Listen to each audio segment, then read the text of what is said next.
Welcome back to the 111 Tips for Learning a Language. This is episode 63, and today we are diving into an unusual but powerful concept, the dead horse theory, and how it applies to learning a language.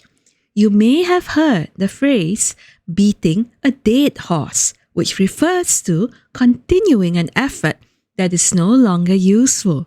But how do you know when your study methods, goals, or mindset are the dead horse?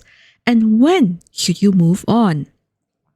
Let's explore how to detect when something isn't working, how to adjust your approach, and most importantly, how to avoid wasting energy on language learning methods that will never work for you.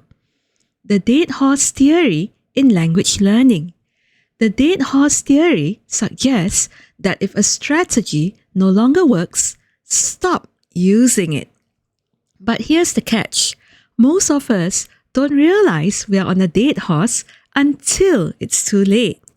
We keep pushing through outdated learning strategies, believing that more effort will eventually yield results.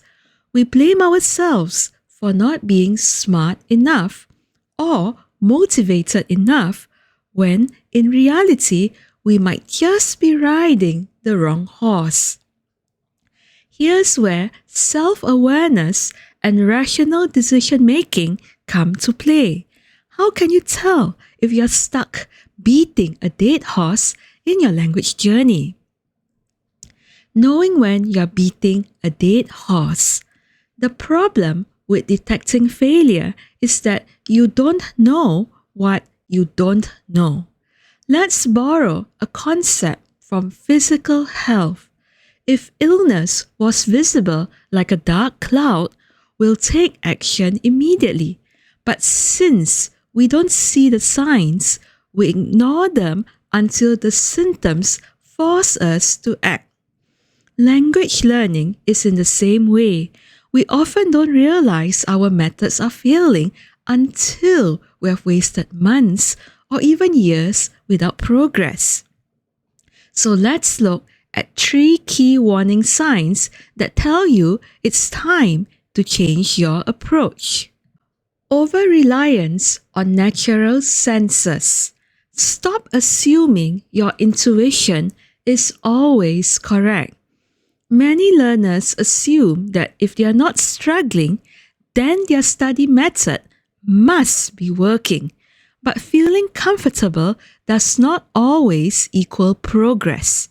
For example, you have been watching TV shows in your target language for a year, and you recognize words but still can't form proper sentences in conversation. Your input is passive, but your output is non-existent. Ask yourself, am I improving measurable skills, or am I just feeling like I'm learning? Switch to active listening, speaking, and structured practice instead of assuming exposure alone will make you fluent. Fact-checking your feelings.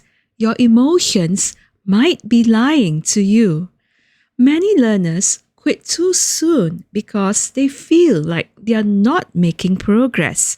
But feeling stuck isn't always an accurate measure of actual stagnation. You have been practicing grammar drills for months and still make mistakes. You start thinking, I must not be good at languages. But in reality, research shows that mistakes are a sign of progress. Your brain is still in the process of recognizing knowledge. Is my frustration emotional, or do I have evidence that my method is failing? Track tangible progress. Write essays, record yourself speaking, or take small quizzes. Compare where you were 6 months ago instead of just relying on your emotions in the present moment. The danger of never seeking expert input. Get regular checkups. even if you think you're fine. Like in physical health, self-diagnosis can be dangerous. You might think your method is effective just because you don't feel any major struggles. But have you checked with someone more experienced? You have been memorizing vocabulary lists every day but still can't hold a basic conversation. You assume you just need more words, but the teacher will immediately tell you that you need context-based learning instead. If I were being coached by a teacher, what would they tell me to change? Seek external feedback. Even if you prefer self-study, getting occasional feedback from a teacher, tutor, or an advanced learner can prevent wasting years on inefficient techniques. When to move on and when to persist. Now, here's the tricky part. Not every struggling horse is dead. Some horses are just weak, injured, or tired. If you abandon a method too soon, you might miss out on a long-term success. So, how do you decide whether to keep pushing or change direction? If your method is producing small but consistent improvements, stick with it. If you have been doing the same thing for months with zero change, it's time to switch methods.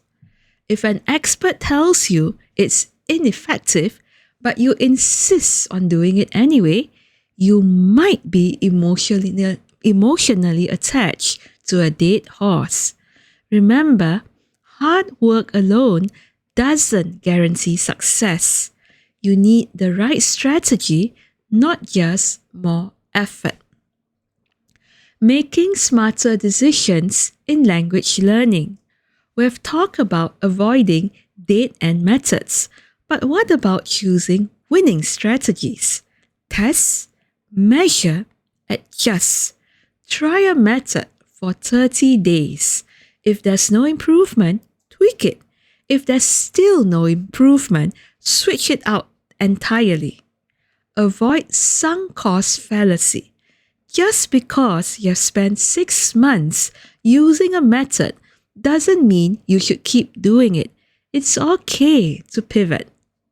Prioritize high-impact learning. If you have limited time, focus on activities that give the highest return, like speaking and listening, over memorizing endless vocabulary lists. If you are wondering whether to keep going or move on in your language learning, ask yourself, is my method actually working, or am I just emotionally invested in it? Am I improving measurable skills, or am I just going through the motions?